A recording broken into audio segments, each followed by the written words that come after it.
Hello and welcome to the Health Bridge podcast. I'm your host, Holly B. Today we're joined by Chris Rackliffe.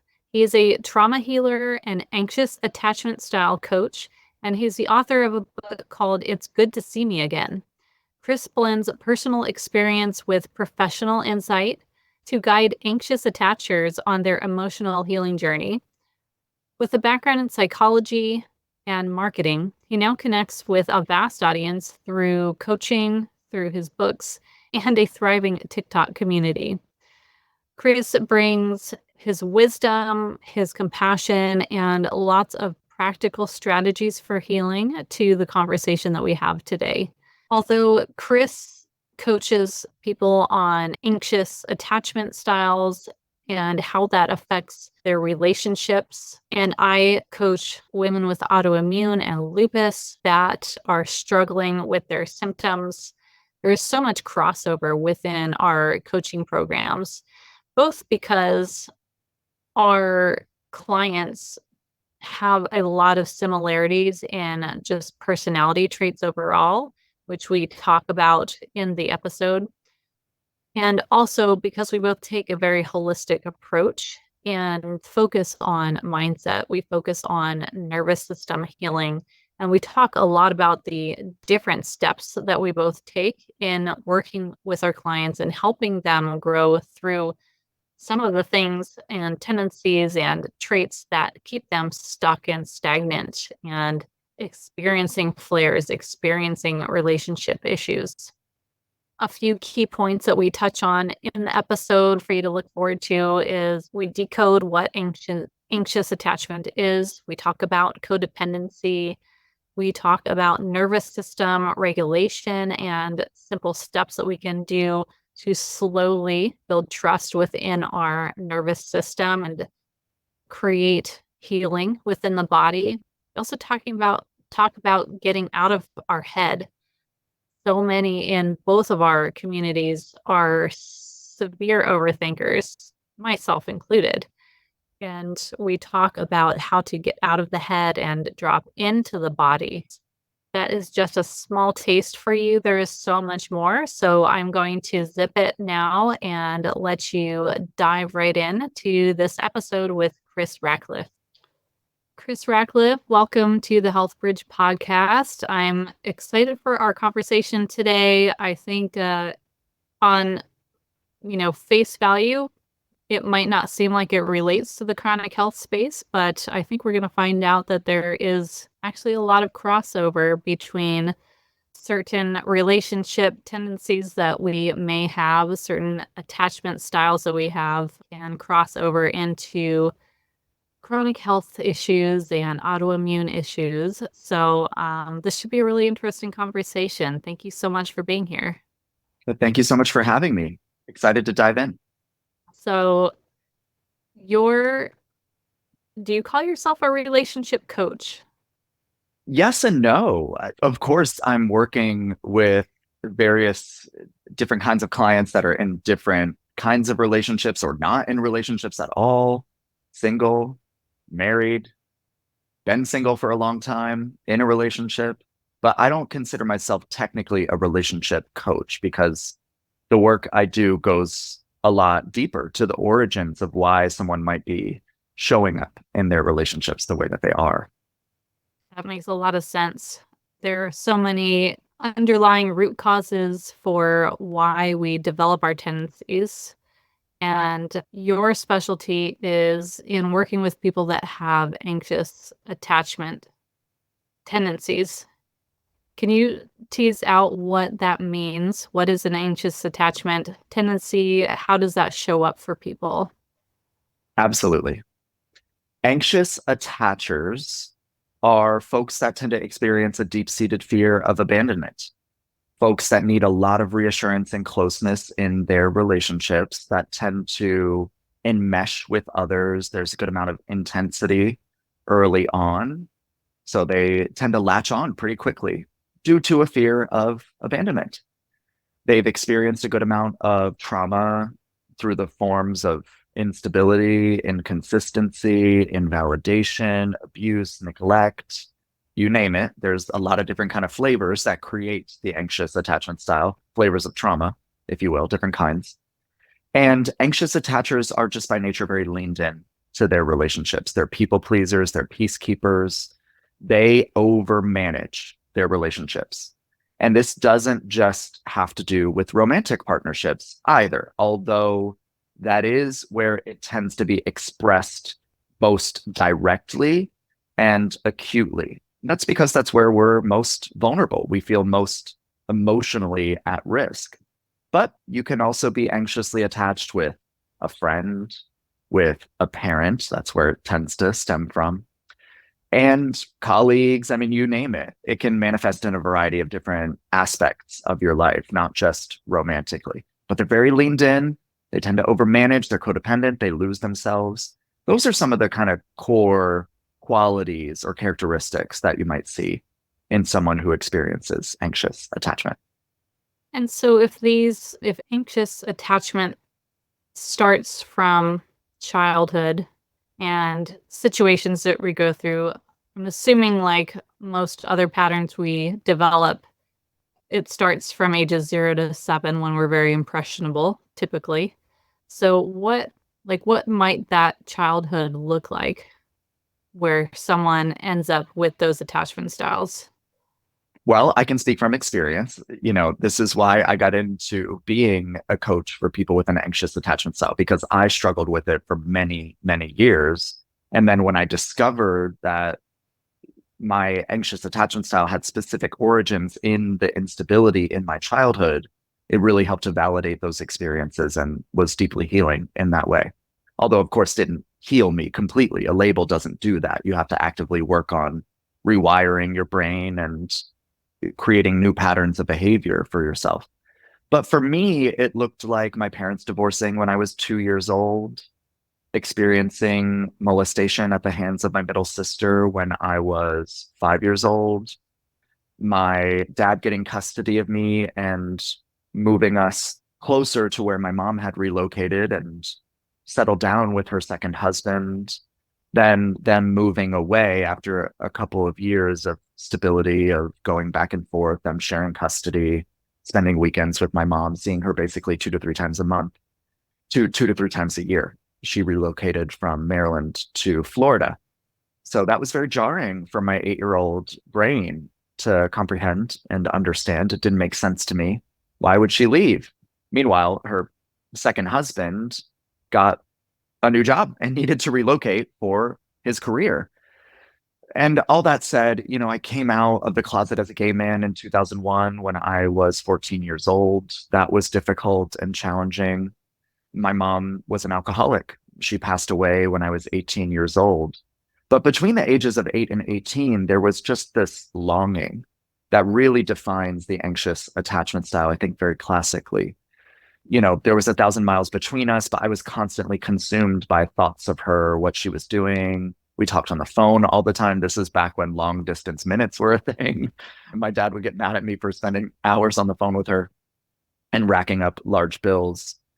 But yeah, I mean, when she passed away, that was very, very challenging for me. I felt not only the emotional abandonment of not having her close by and lacking those relationship building experiences with my own mother, to literally physically losing her, experiencing that form of abandonment. And it just felt like I was robbed of this relationship with her.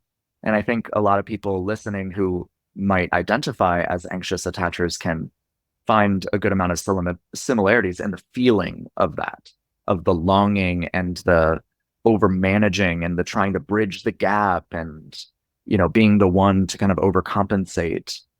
And those are just a few examples. A lot of the clients I work with, they run the full gamut. Some have experienced deep abuse and neglect. Like we're talking parents that physically abuse them, sexually abuse them, emotionally abuse them, you name it. They might also, I've heard just atrocities, quite frankly, from folks, kids that were fed rotten food, locked in closets and chained up. I mean, it runs the full gamut. But I do think it's clear that people understand that trauma is not just big T. It's not just these large, life-changing, life-defining events that happen. It's also small moments that accumulate over time, little t type stuff.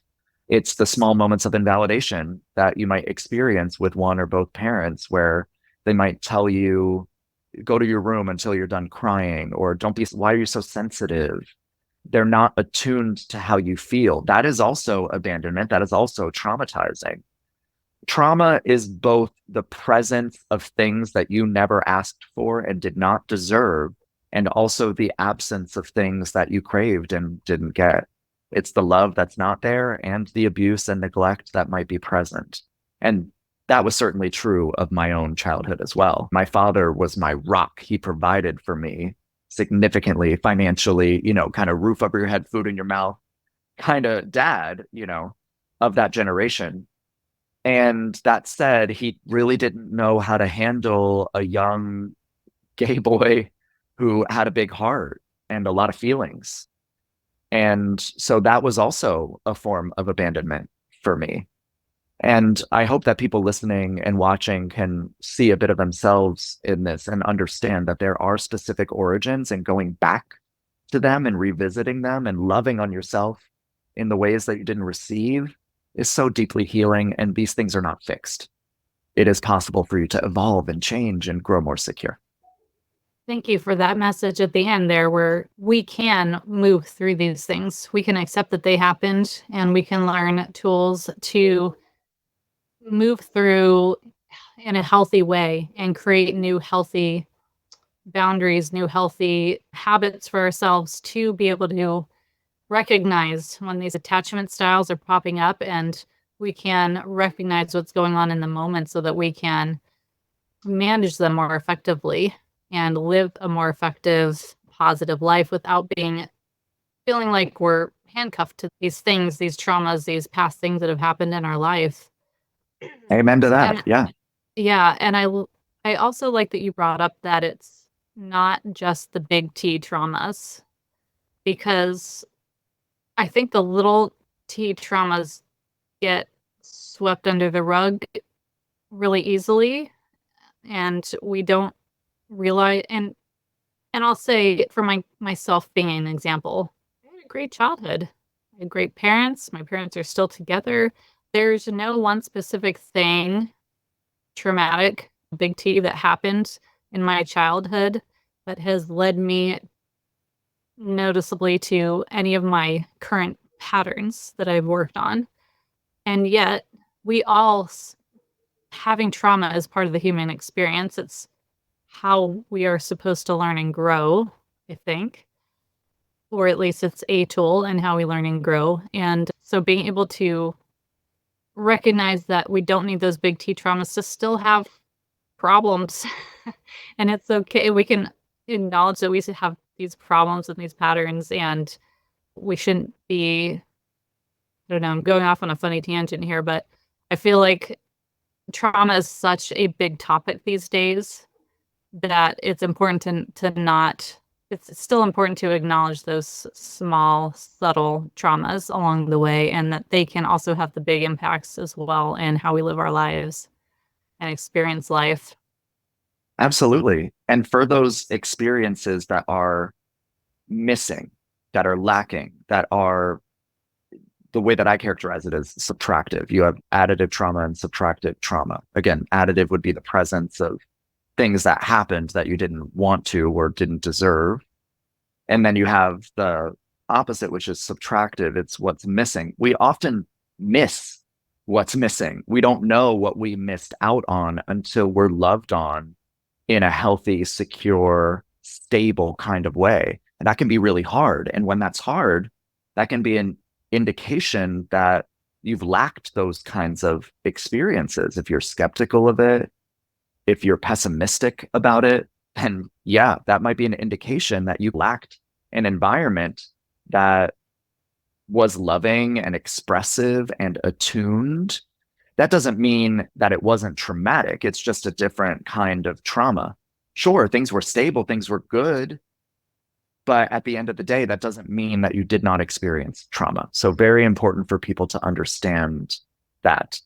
And also our brain, our bodies, us as human beings, we are learning machines.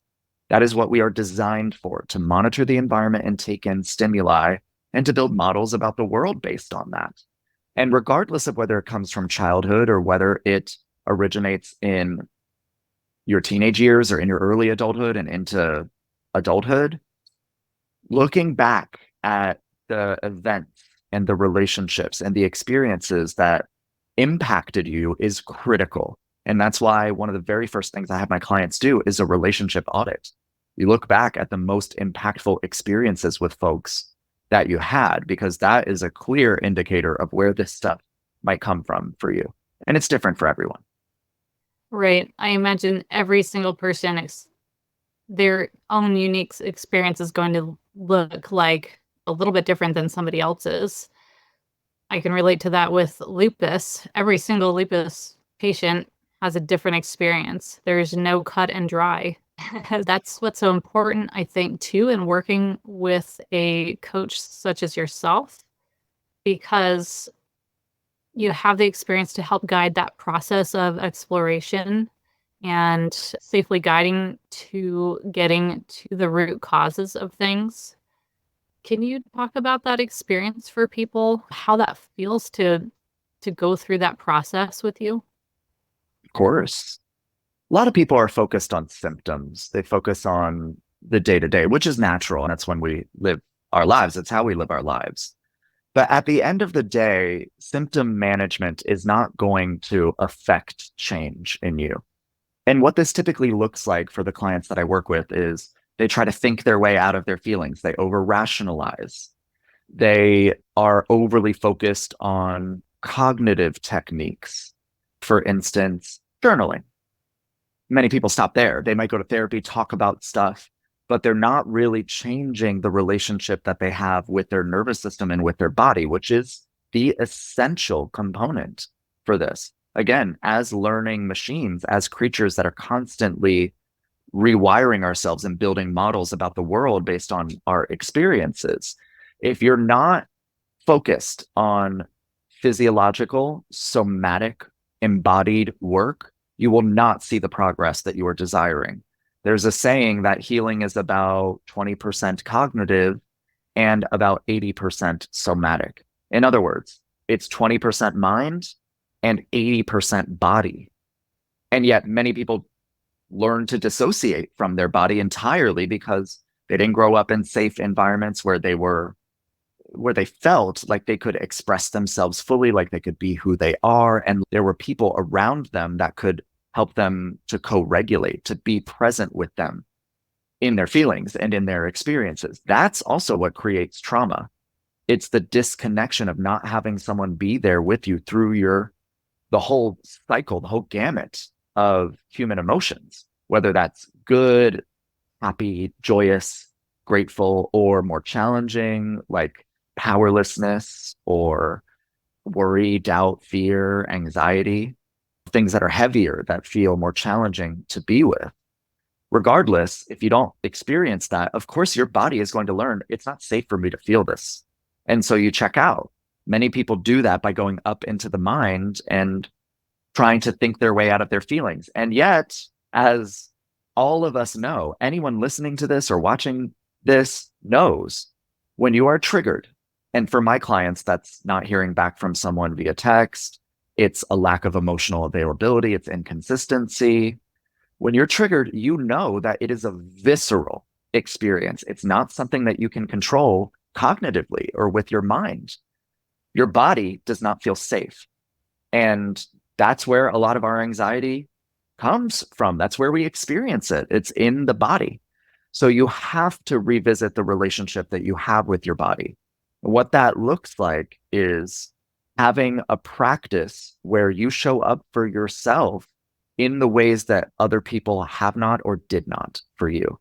So one of the other first things I have my clients do, even before the audit, is what I lovingly refer to as the daily self-care practice or the daily nervous system regulation practice. It's a set of about 9 or 10 things that helps you change the nature of the relationship you have with your body. It helps you to drop down into the body and be present with it. Things like meditation, cold exposure, body movement, breath work, things like that. And in this way, I do take a more holistic approach in my work with clients because I know from experience that unless you can change the way that you manage stress, you will not see the results that you desire from a healing standpoint. Many of us are addicted to the stress cycles in our body. It's why we seek out the familiar distance, the familiar disconnection that we've known throughout our lives, going for many people all the way back to their earliest relationships, their caregivers or parents or siblings. And so, in order to rewire yourself and create new patterns of behavior, you also have to show up for yourself and change the way that you do that day by day.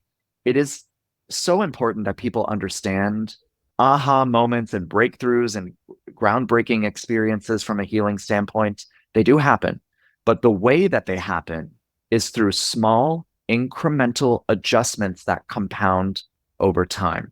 It is what you do every day that over time and with repetition trains the body. I am safe. I am the caregiver. I am my new parent. I'm reparenting myself. And you step into that role of being powerful instead of powerless.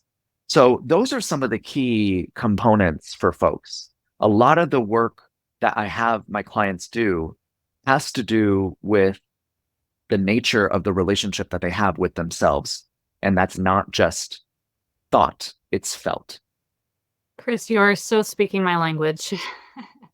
It's Woo! really, yeah, it's really what you just said really mirrors things that I see with my clients as well. And speaking again from my own experience, we, when we get diagnosed with something where we're struggling with a health experience, we go into thinking mode. And a lot of times, people that end up with autoimmune conditions tend to be overthinkers, tend to be perfectionists, tend to be people pleasers. And so a lot of our patterns translate to overthinking. And so we get into this health situation and we're trying to think our way through it and rationalize our way through it and mentally figure out all the different supplements we have to take and doctors we have to see and practitioners we need to consult with. And we're doing all the things, but that's, like you said, that's staying up in your head. And at the root of all of this is an incoherence in the body.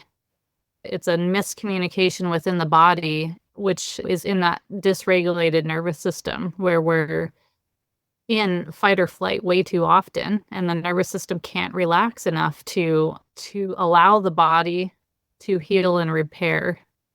And so I love that you're giving your clients these holistic practices, and you even called it, I think you called it daily self-care. And we do that in my program too. We go through a couple different journeys. The first is all about mindset, and then we give a set of daily self-care promises, I call it, to help establish a positive mindset and gratitude forward mindset to start with, along with some simple practices. Getting outside as early as possible to get natural sunlight in your eyes, hydrating when you get up in the morning, just simple, small practices like that show consistency to the body, consistency to your nervous system, and you're slowly training your body and your nervous system to understand that we're establishing trust here. I can trust Holly, I can trust Chris to have my back, essentially, when So triggers beautifully come put. up. Yeah, so I'm really glad that you brought that up because I was going to ask you about somatic practices. Really quick, Holly B here. I just wanted to interrupt the podcast to ask you for a quick favor. Can you take just a moment to like and subscribe to this podcast on whatever platform you are listening in on? It makes a world of a difference. And the reach of this podcast, it takes like literally under 10 seconds. So go do that right now. Thank you so much. I really appreciate it. And now back to the episode. You mentioned cold plunging. I would love for you to dive a little bit more into that because I know there's a lot of power there. Would love to. In fact, I did a 3+ minute video on TikTok about this a little while ago. So for folks listening, you can go to Cracklife with 2 Fs on TikTok and watch that. I'm wearing a green kind of turtleneck.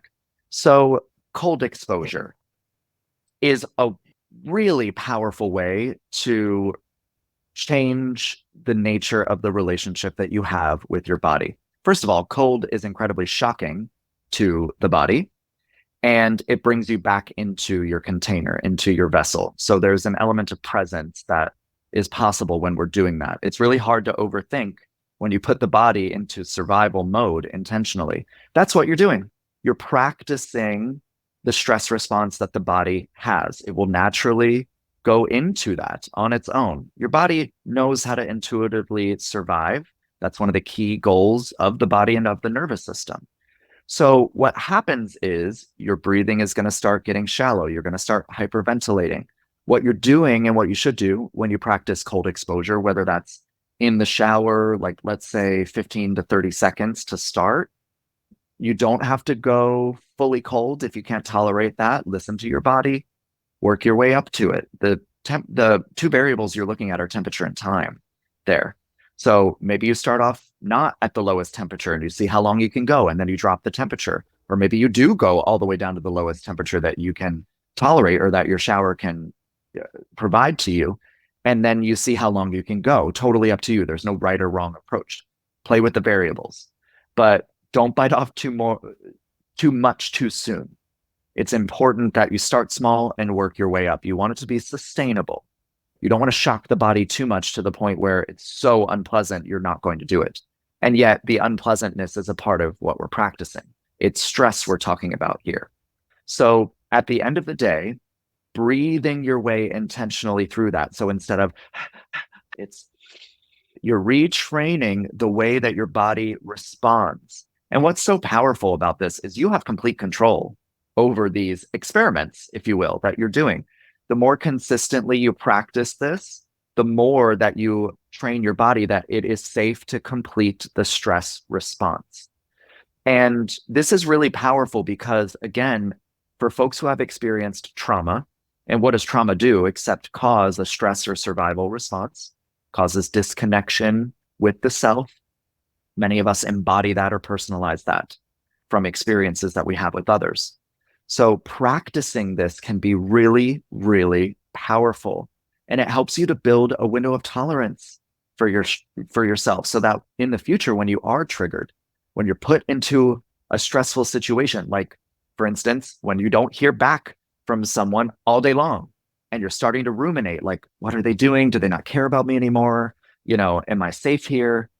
You can practice cold exposure to bring yourself back in. It's naturally shocking to the body in the same way that trauma is, but it's retraining the response in a safe environment, in a controlled way. I fluctuate myself with doing cold exposure, and I am somebody who's very sensitive to cold, as a lot of autoimmune people are. We tend to have Raynaud's syndrome, so like even just touching something mildly cold can trigger a nerve response, which causes numbness in the hands and the feet. So I'd certainly tread lightly when it comes to the autoimmune side. However, it's true, it's a slow training. And like you said, you can dip your toe in before you fully plunge, right? Absolutely. Yes. Yeah, technically anything under body temperature is technically cold exposure. So you don't Yes. have to crank the shower all the way down. You can just crank it a little bit. Just go 10, 15 degrees lower than you're at right now. And I tell myself, all I got to make it through is 30 seconds. And usually by the time I hit 30 seconds, my body's sort of acclimated. It's not as uncomfortable anymore. And then I can go to 60 or 90 seconds before turning it off, Absolutely. So we don't have to create more intense trauma. We can slowly ease our way in. And like you said, working on that, slowing down your breath instead of doing that hyper, oh God, I'm cold. This isn't okay. This isn't okay. And we're getting anxious. Learning to breathe through, like you said, is retraining. It's totally retraining the nervous system. So the next time you're in a trigger, or the next time your body goes into a flare, if we're talking autoimmune, something that's very important with autoimmune is recognizing your response to a flare. So again, not getting super in our head about the flare and in fear mode and anxiety mode, when we can start to train ourselves through cold exposure and other things to respond in a calmer manner when something uncomfortable comes up, like a flare up, or in your case, somebody not returning your texts or your messages, our body starts responding in a calmer manner. And it's a slow training. It's like a slow self-love process. Absolutely. Very, very well said, Holly. Thank you. How does one start to decipher if their thoughts or their feelings or their emotions are coming from a root cause of anxiety or from this attachment tendency? How do we start to decipher that stuff? It's an interesting question. It is one that I get a lot because folks want to derive meaning from what they're experiencing. And what I remind people of all the time is it's not necessarily as important where it's coming from when you're in it, because the most immediate thing that you need to pay attention to is this is the experience that I am having. Again, folks can try to over rationalize or go up into the mind and try to make sense of what is happening and where it might come from. I think that is best suited once the experience physiologically has passed. If you're in a flare up or a trigger, then yes, feel what you are feeling, witness the experience, be present with it. Again, it's usually not having someone be present with us through our experiences that creates trauma. And that trauma leads to adaptations in the body, be it relationally or in your immune system. And that said, in order to identify if something comes from really far back in your relational history or is an origin point going all the way back to your childhood, look for patterns. Your patterns will tell you. There's a saying that you don't have a type, you have a pattern from a relationship standpoint. Many people are like, well, that's just my type. No, that's your pattern. That's the person that you are continuing to date because they remind you of someone from your past or someone's usually. So look back and do that audit. Look holistically at the big picture and connect the dots for yourself. Usually you can see in your responses. There's a quote from Bessel van der Kolk, who wrote The Body Keeps the Score. Trauma comes back as a reaction, not a memory. So your body will also tell you the reactions that you have now are clues enough that trauma is there. How far back it goes depends on the person and their own experiences. And you can look at that relationally by doing an audit. That makes a lot of sense. Yeah, I mean, we develop patterns from a million different sources, right? A million different reasons. Typically, they start because it was something that kept us safe at the time. That doesn't mean that 20, 30 years, 40 years in the future, it's still serving that same purpose, right? But I like what you're saying about it doesn't matter the origins when you're going through the muck. Like when something's flared up, and it doesn't matter where it came from. What matters is learning how to manage it in the moment and be present, like you said, in the moment. And that is how we, again, are reestablishing trust within the nervous system. And that trust takes time and repetition and new experiences to build.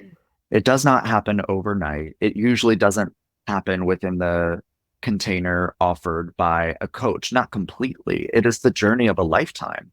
If you think about it, many of the clients I work with, they've been repeating patterns for decades, and their body and their nervous system has been gathering data to create a model about the world based on those early experiences and influenced most by those early experiences. Because when we're young and impressionable, that leaves the deepest impressions in the nervous system. And I think it's very important for people to understand it's natural to want to know where it comes from. But the most important thing is that it's happening now. Be with it now. That is oftentimes the signal that our body has been trying desperately to send to us. And yet we constantly ignore it, whether that's in the form of a flare up or in the form of a trigger. While your feelings are not facts, they are directionally informational and helpful. And usually the direction is a combination of self and other. So you need to be with yourself when you're having that reaction, and where applicable, to connect with others in order to help to strengthen your relationships and to build more safety. Can you talk about building more safety within relationships? Of course, yeah. Safety is the idea that you feel like you can be fully yourself, that you can show up authentically, and that is held with a relative sense of acceptance, unconditional love. Like, again, you can be who you are. You're seen, you're heard, you're understood. That is what safety is all about. It has to do with co-regulation and attunement. And as with anything, I think it's important that people understand this is not an all or nothing concept or proposition. Safety is about the extent to which someone can do this for you.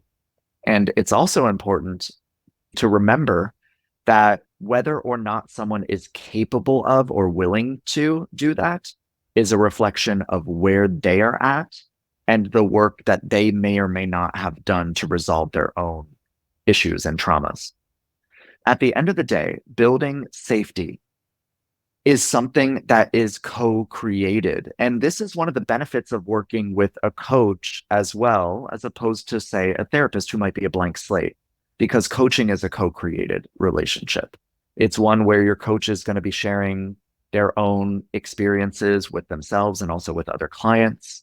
And that can help you to feel seen and understood in ways that by nature, a therapist who is a blank slate won't.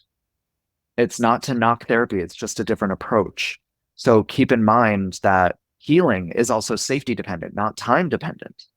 You have to feel like someone really gets you. And that is built together by informing other people and communicating with them about what you're comfortable with, what you appreciate. It's important that anxious attachers listening to understand this isn't just about criticism or judgment or nitpicking, because we're already really good at that. This is also about letting people know, hey, I really appreciated that I woke up to a message from you. It started my day off on the right foot. I was smiling ear to ear. Let people know what you appreciate. Communicate through warmth. Appreciation is the currency of connection. And that's what builds safety. If you think about it, someone nagging you or nitpicking on you or criticizing you or judging you and saying, this is wrong, fix this, I didn't like that. That doesn't feel good. It doesn't mean that you can't speak up about those things. And in fact, you should. But you also need to positively reinforce what's going well. It's about both. But it's through communication that we build safety. It is built. It's not always just found. This is also so important for anxious attachers to hear, because the goal is usually, well, I'll just find someone secure. That's not always the goal. You want to bring the security to your relationship, because if you don't grow more secure, you're going to have trouble accepting that someone who is emotionally available is actually being genuine and honest with you. You might even get the ick about it now, like thinking, ugh, that person's too available. They don't really know me, like whatever. This comes up a lot in my work. But keep in mind, you have to build this. And it is through uncomfortable conversations, through setting boundaries, through positively reinforcing and communicating appreciation that we do this. And it doesn't happen all at once. It is built slowly through reciprocity over time. If that person also is not opening up to you and telling you, like, hey, I really had a great time with you tonight. We should definitely do it again soon. How about next week? That's also demonstrating to you this might not be the safety that I am seeking. And for those of us who have experienced trauma, instability, disconnection, abuse, neglect, invalidation, you need safety. It is essential for all relationships, and you must prioritize it and also prioritize bringing it yourself. I think that there's so much there to learn and benefit from, even outside of anxious attachment. I've been in a long relationship and I get caught up in life and I forget to show appreciation. It's so much easier to notice the little things that are not going right.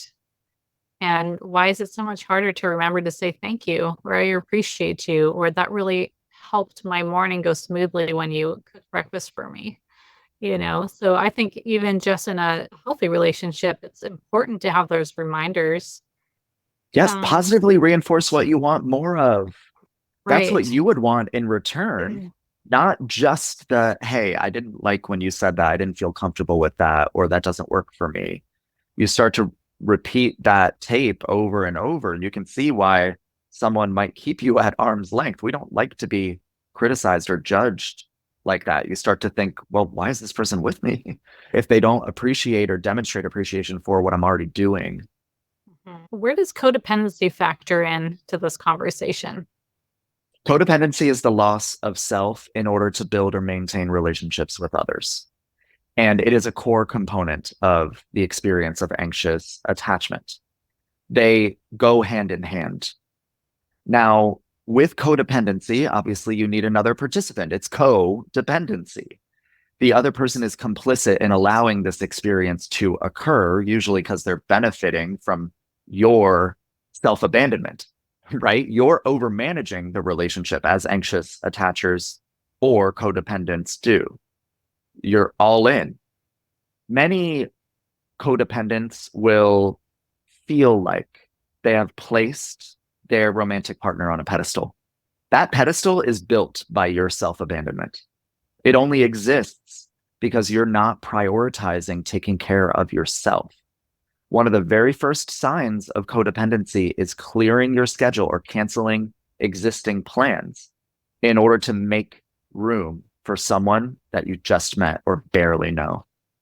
Now, this doesn't mean you can't be accommodating or compromise based on schedules. If it's the only time that person can hang out in 3 weeks, like they're traveling, they're busy with work, okay, fine. But don't make it a pattern. Keep going to the gym, keep meditating, keep going to book club, keep taking care of yourself. Do not abandon your personal responsibilities. That is the mechanism that drives codependency.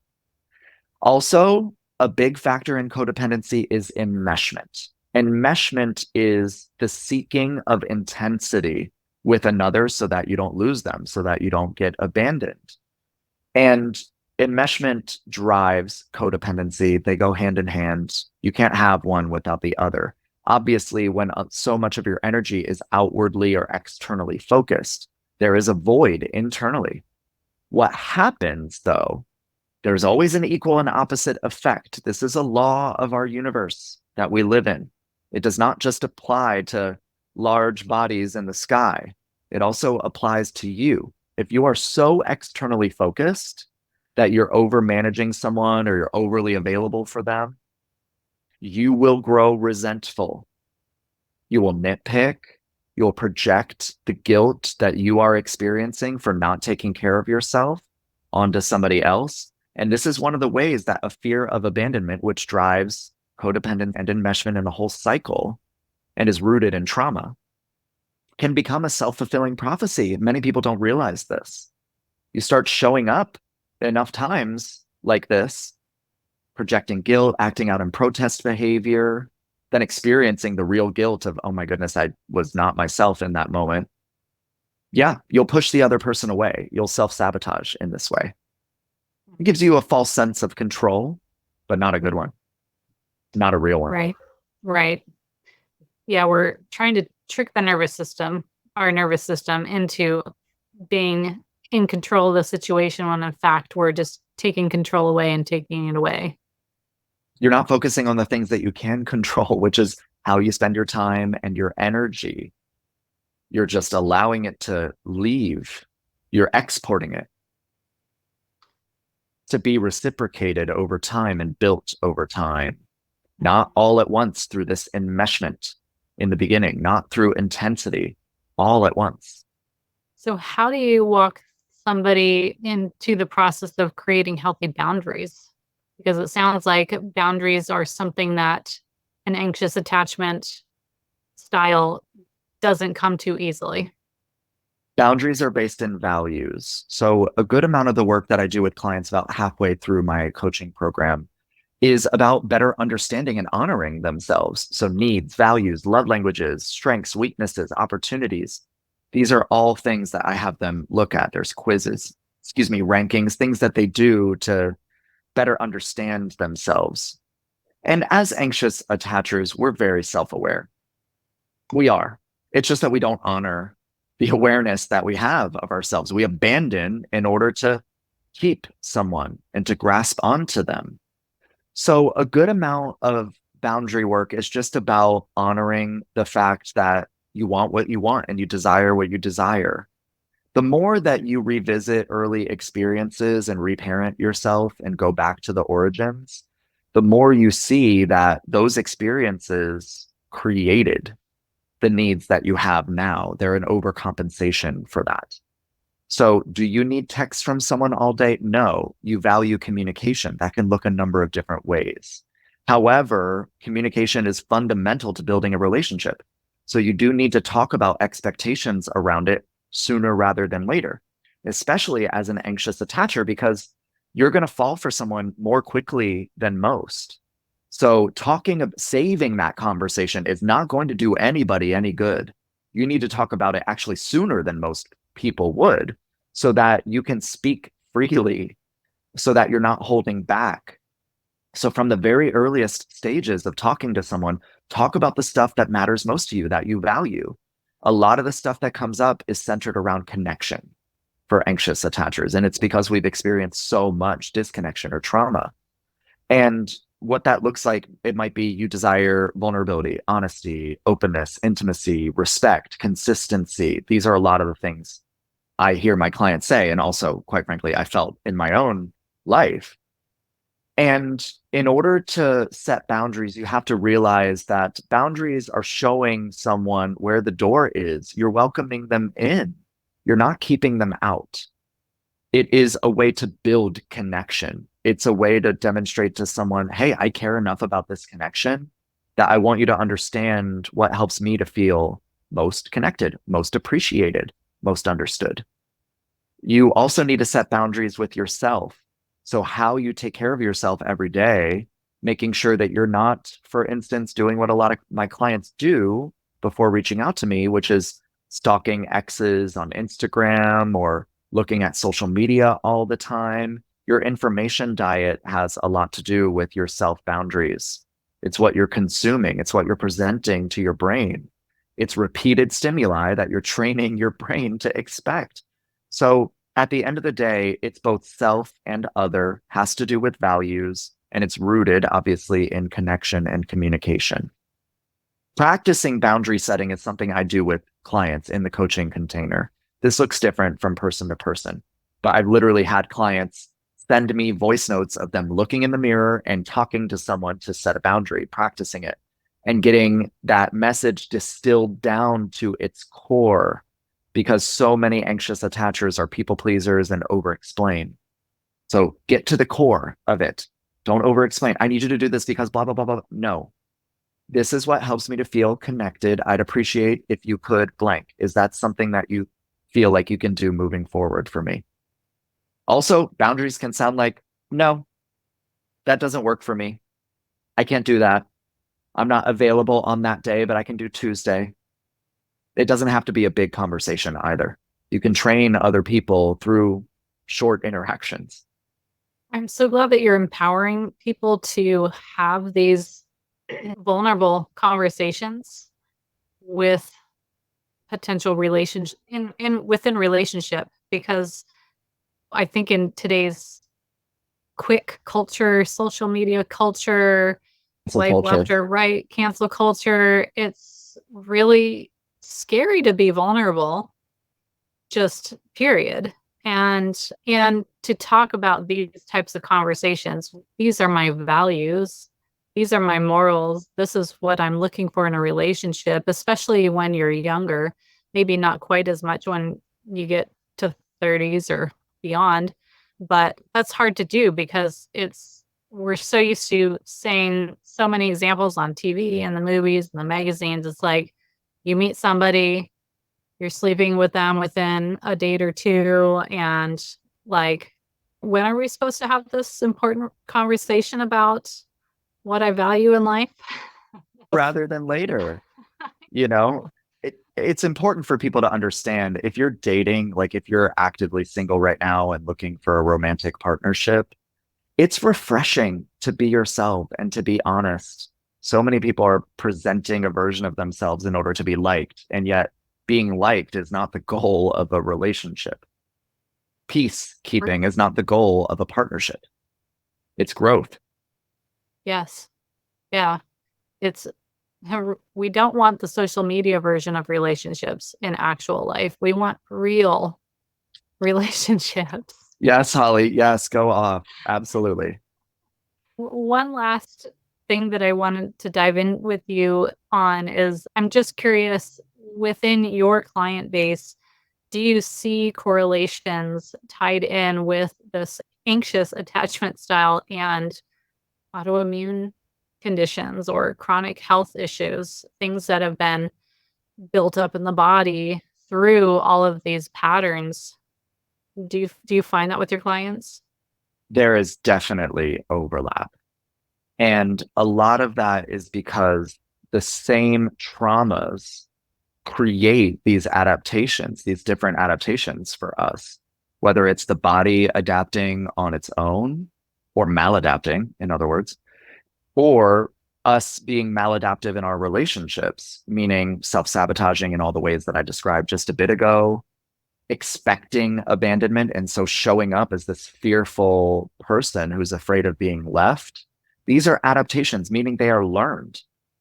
And the beauty of this means you can unlearn it. If you learned it one way, you can learn new ways of being. You can retrain the body. You are never stuck in it, even if it's just healthier ways of coping. And at the end of the day, trauma, as you said so eloquently earlier, is something that is universally experienced, but we all have different ramifications and consequences from it. Sometimes it can lead to dis-ease in the body. It can lead to not showing up authentically in relationships. A lot of the repression and suppression that occurs because of trauma traps energy in the body. That energy might translate or correlate to an autoimmune condition. It might also translate to the way that you're showing up in your relationships. They're certainly not mutually exclusive. Hey, I just wanted to jump in here and interrupt the program for just a hot minute. You know that I'm so passionate about this podcast, but what I'm also really passionate about is helping women with lupus minimize their symptoms, boost their energy so that they can indulge in life again. So if you are a woman who is struggling with lupus, who is sick and tired of being sick and tired, who's struggling to manage your flares, if you're finding that your lupus symptoms are just really getting in the way of you being able to live your life the way you want to, I feel you. I've been there myself and I felt the same way. And what I've found is that there are a certain set of health fundamentals that, once applied, will support you in your foundational health. They will support you in building and maintaining that energy, minimizing flares, and allowing you to, again, indulge in life and follow your passions. So if that is something that you are interested in creating for yourself, let's jump on a call together. I will walk you through the process that I use with my clients to get them from sick and tired to strong foundation of health by implementing my Health Bridge protocol. If this is something you're interested in chatting more about, I would love to talk to you. Apply for a free clarity call with me, and I look forward to getting to know you soon. And now back to the episode. Yeah, I've seen within myself, again, using myself as an example, and in lots and lots of other women that I talk to that have lupus or other autoimmune conditions, it's very common to have perfectionist tendencies, to have people-pleasing tendencies, to, well, I guess it goes along with perfectionism, but to be afraid of doing something wrong or being judged. I think just that energy it stagnates in the body, and wherever those tendencies came from, like you were saying earlier, it doesn't always matter. The point is recognizing and becoming aware of the patterns so that we can shift the experience of them, and the way we move through them is so important. I honestly never identified with being a perfectionist until the last year, I would say. And, it took me by surprise. Yes, I'm aware that I like things to look a certain way, say a project that I'm working on, and I want it to look nice and look right. But in so many other areas of my life, like I never correlated that with perfectionism. So it's just a fascinating process to be able to look at ourselves from a different lens, from an outside lens, and say, what's going on here? How can I love myself a little more, learn about myself a little more, and just get curious? Because being curious opens the door to Mm, growth and change. absolutely. And that demonstrates something that's so important too, which is more pressure isn't going to help. More constriction, more restriction does not help. And that's the trap of perfectionism. We're trying to control somebody else's perception of us, which ultimately we cannot do no matter how much we perfect. There's going to be someone who is a detractor from the work that we put out or what we're expressing. Those aren't your people, obviously. And there's also something that is important here in terms of a lesson, which is we rob ourselves of the opportunity to learn who is safe, who is aligned values wise, energetically, when we constrict, pressure, and hold back, repress, suppress emotions. And that's why so much of the healing journey is about expression and about letting things come out and up through the surface, about the release of energy, about learning to embody your voice and your truth. And when that gets caught in the body, yeah, absolutely, that's going to cause dis-ease and maladaptive behaviors. I love Louise Hay's way of talking about this. She has a book called You Can Heal Your Life, The Powers Within You. Love her work. She talks a lot about this very concept. Starting in the 80s and 90s, she was a trailblazer in that way, and perhaps why she founded Hay House, which is a big self-help publisher. But at the end of the day, yes, of course, holding back, repressing, suppressing, not expressing is going to cause dis-ease, discomfort, worry, doubt, anxiety. These symptoms are showing you that there is a disconnection that you have with yourself. And that is ultimately the most powerful signal of all. 100%. These are all signs that your body is giving you to say, hey, pay attention. Hey, Yeah. something's off. And So listen. So listen, when we brush that off because there's something more important to focus on, well, we get ourselves into our own messes a lot of times. Yeah, that's an understatement for sure. Chris, we've talked about a lot today. Is there anything that we haven't touched on yet, or any last thoughts that you want to leave with our listeners? I just want everyone listening or watching to know that you are not broken and you do not require fixing. You're a human being. You're not a car. You don't need a new tire. You don't need someone to fix you. The power to heal is within yourself. However, if you need someone to help you remember that, coaching can be a really powerful container for that. Seek out someone that you feel safe with and connected to, that you feel like really gets you and understands your experiences.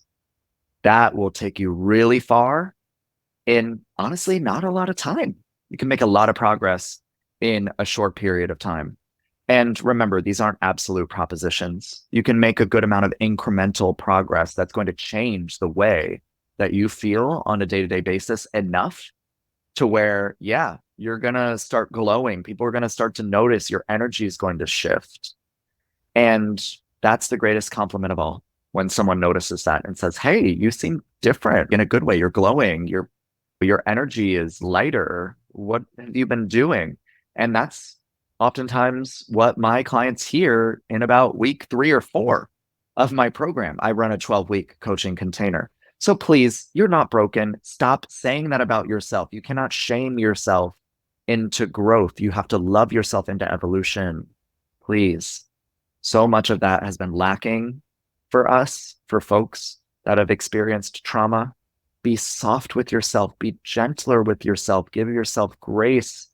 Know that you need love and support and connection and attunement, and to be there for yourself in ways that you did not experience. You can do this. You can change your life. Such a beautiful message, Chris. Thank you so much. Where can everyone find you? Thank you very much, Holly. I'm deeply grateful, and I'm so happy that we're aligned in so many different ways in our work. I really appreciate you having me on. If what I have shared today has resonated with you at a deep level and you're interested in exploring further, you can check out more about me and my coaching work on my website, Cracklife or Cracklife with 2 Fs.com, CRACKLIFE.com/secure, SECURE. On that landing page, you're going to see a couple of different options. One, you can sign up for free for my email newsletter. And in so doing, you'll get 2 things: a limiting beliefs exercise and also a guide to navigating the world of texting for someone with an anxious attachment style. It's the biggest trigger that we deal with. So if you're looking for those tips, you can sign up for free for my emails and get that right away. If you're looking for some self-guided support, maybe you're not in a position to pursue coaching financially right now, or you just aren't ready to fully dive into the healing journey with someone, that's okay. There's a self-guided version. I call it the Anxious Attachment Style Healing Toolkit. It's a distillation of exercises from my program, including and especially the daily self-care practice or daily nervous system regulation practice. It also has over 3.5 hours of audio and video of me talking about the anxious attachment style, where it comes from, the different roles we play in childhood, how to heal the anxious avoidant dynamic, etc. So you can check that out on that landing page as well. And you can set up a free consultation to explore coaching with me too. I love that. I hope that your messages have really driven home some aha moments for our listeners. And I just look forward to seeing all the amazing things that you have coming up in your coaching, and you're doing wonderful things for the world. So thank you so much for being here on the program. Thank you, Chris. Thank you so much. I know I said it in the episode, and I truly mean it. Chris was speaking my language with his entire approach to working with his clients and healing through all these traumas and patterns that we've stacked up within ourselves over the years. A couple things that I want to just bring back around and highlight again is that you said appreciation is the currency of connection.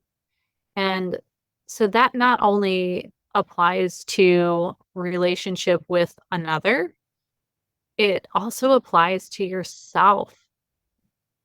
And we talked about cultivating these daily self-care practices to establish trust in the nervous system.